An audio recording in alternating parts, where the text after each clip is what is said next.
I Trapped the Devil was written and directed by Josh Lobo and was put out by IFC Midnight last weekend, the same day that Avengers Endgame came out, so that's unfortunate for a small indie horror film. And this film tells the story of a man named Steve, played by Scott Poythress, who's locked himself away during the holidays in his home. And when his brother unexpectedly arrives at his house, he begins to question Steve about his paranoia because he's acting very strange. He's holding a revolver. He seems to have a secret about something in his basement. And eventually he admits that he believes he's trapped the devil himself down there. And the majority of the film takes place in this house, and Lobo tries to do his best to make use of all of the rooms and the setting to heighten as much paranoia and dread as he can with a very limited budget. Now, I must be upfront, before I get any farther in the review, I do know some members of this production personally, and that's not going to affect this review at all. I told them I would be completely honest with how I felt, and most artists want that. They don't want you to sugarcoat things just because you know them. They don't want you to pretend like something they did was perfect when it wasn't. They want you to be honest. I've seen the film twice, and on first viewing, what I appreciated the most about it is that it relies very much so on dread.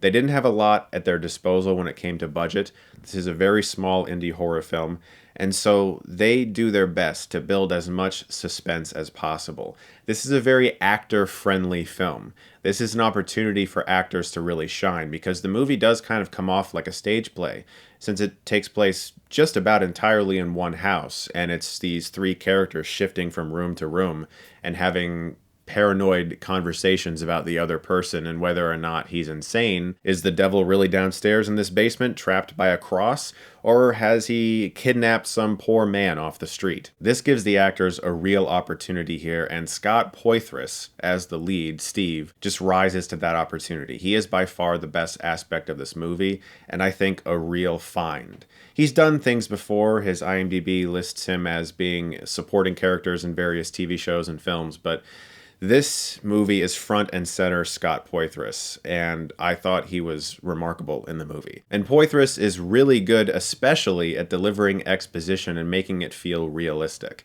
because he does have to say a few things to explain just a couple things so we can kind of get up to speed, and he does it with such ease. He has this nervous twitchiness to him that just really sold his character's disposition. He's easily my favorite part of the film. The score by Ben Lovett is pretty chilling as well. What Josh Lobo does very well with this movie is keep it as contained as possible, and I know the strain he was under when making it. I'm aware of his budgetary restraints. I'm aware of issues he had in getting it made, and I also know that he had 9 days to shoot this movie, which is insane. Anyone will tell you that 9 days to shoot a feature that's just horrifying. To give you a perspective, I shot my short film, Auditorium 6, which ended up being about 30 minutes long, in like 5.5 days. And even then, we felt like we had just enough time. So that should give you an idea of the type of strain that they were under when making this movie, which does affect, unfortunately, the pacing and some of the scenes, because some aspects of it do feel very rushed.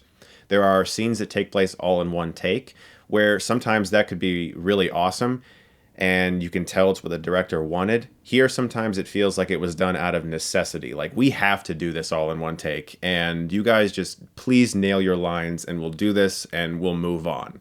So sometimes the movie can feel rushed because you can tell they were just running out of time.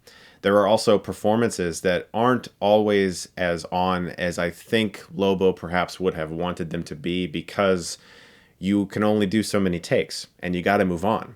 And so that there isn't a lot of leeway really here. A film like this really could have benefited from like a 15, 16-day shoot to elongate that and to give them more breathing room, because you can tell that it was done really quickly, which doesn't always work for the movie. But what will turn audience members off the most here is that it is a very slow burn film. And the phrase slow burn I've mentioned in the past can be an insult for just boring. And there are scenes in the movie that just don't work as well as they wanted them to. And you can tell that sometimes the payoff just wasn't quite there for things that were set up. At the same time, it does seem like they were trying to make a movie with as little exposition as possible, which is noble, but sometimes you do need that. it's always a balance. It's how much do you put in your movie and how much do you trust your audience. And Lobo trusts the audience completely, which can be hard because a lot of people go to horror movies expecting to be shocked, expecting to be thrilled, and this movie isn't interested in that. This film just wants to be suspenseful.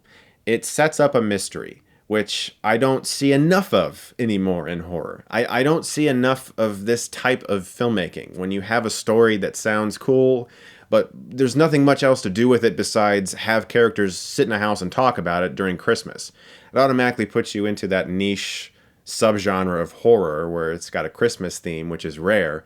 But at the same time, it's like, let's get going. Let's see what else can happen. And audiences can sometimes be disappointed when not a lot happens. You can call this psychological horror, and it is in a way. But to me, this is more like contemplative horror.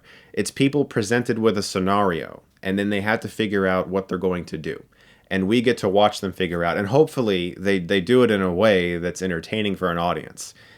That being said, this film is not aiming to entertain an audience.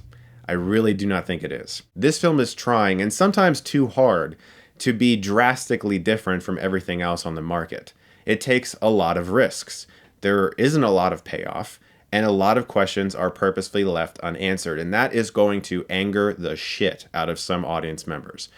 I feel like this could be one of those horror films that critics definitely appreciate more than your average general audience member. So whether or not you like this film is going to rely entirely on what you watch a horror movie for. In fact, in many ways, this movie isn't exactly a horror movie. It's more of a dark drama. The original title listed on IMDb is A Man in the Dark, but it was later changed to I Trap the Devil, no doubt for marketing purposes. The original title is a lot better. That title speaks the film that actually plays before your eyes way better than I Trap the Devil does, because that sort of sets you up for this visceral, horrific experience of intensity, and that's not the film that Lobo made. This is a dark drama, boosted by an incredible performance by Scott Poythress. Jocelin Donahue is also in the film very briefly, so don't go to the film if you're expecting just to see her, if you're a fan of hers, because she's also brilliant. But in the brief time she's in the movie, she's excellent, as she usually is. Now, some people have drawn comparisons to the Twilight Zone episode, The Howling Man, and you should. It's very similar to that. It feels like it's taking that idea, the themes presented in that episode, and really expanding upon them. Whereas that episode was only about 25-30 minutes long, this is feature length. And so it does feel like it drags sometimes. It's the performances, though, for me, that save the movie, the cinematography, and Lobo's sense of dread, that he knows how to create a sequence of scenes that make you feel uneasy. And that's the type of horror that sometimes off-puts audiences. When you go to a film and you just feel kind of weird when you watch it.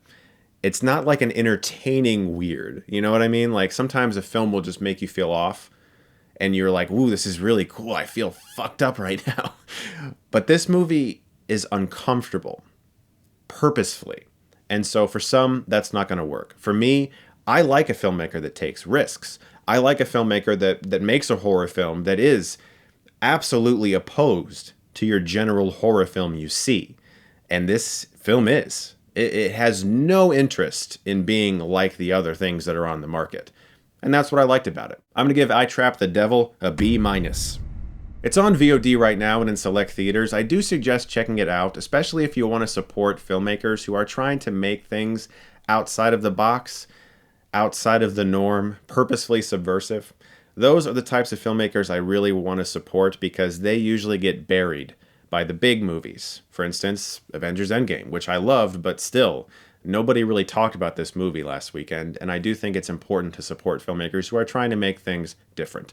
So guys, thank you so much as always for watching. Look forward to more reviews very soon, and if you like this, you can click right here and get Stuckmanized.